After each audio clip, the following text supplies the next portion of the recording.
bienvenue dans cette nouvelle vidéo. Aujourd'hui, on va aborder une nouvelle thématique. On va parler d'un point très important lorsqu'on démarre en marketing de réseau. C'est une technique que l'on connaît tous quand on démarre ce métier, c'est la liste de noms, la liste de contacts.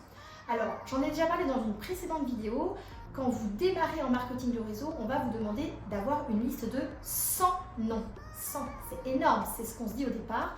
En réalité, que l'on ait 25 ans ou 50 ans, on se rend compte qu'on connaît tous, toujours, beaucoup de noms. Il suffit de prendre une feuille, un crayon, de se poser pendant à peu près 2 heures.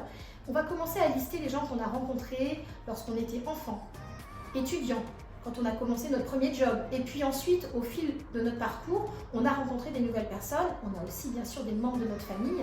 Et là, très rapidement, on va se rendre compte que les 100 noms sont très largement dépassés.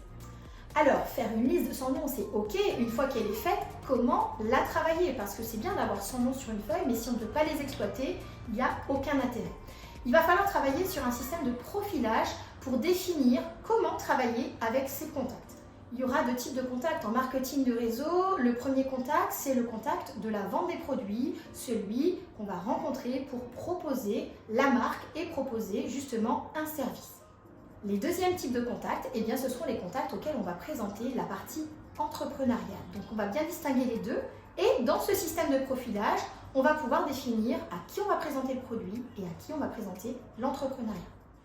Ce que je vous recommande, c'est que quand vous allez faire ce profilage, c'est déjà de le faire accompagné. Ne le faites pas seul puisque la personne qui vous a présenté ce projet d'entreprise connaît très bien son fonctionnement. Du coup, vous allez pouvoir optimiser vos résultats en parlant à la personne qui vous a présenté ce concept, eh bien, de vos prospects. Et en décrivant vos prospects, votre manager, votre sponsor, la personne qui vous a recruté, eh bien, va vous préciser si c'est plutôt une personne qui sera intéressée peut-être par le produit ou par l'entrepreneuriat. Malheureusement, aujourd'hui, beaucoup de gens ne travaillent plus avec cette liste de contacts parce que sur Internet, il y a beaucoup de coachs qui disent que cette liste ne sert à rien.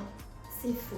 Vous avez vraiment besoin d'avoir ça. Pourquoi? Parce que dans le commerce traditionnel, vous allez avoir des clients qui vont venir à vous. Là, c'est totalement différent. Vous allez devoir aller chercher les gens pour aller leur proposer votre service ou votre entrepreneuriat.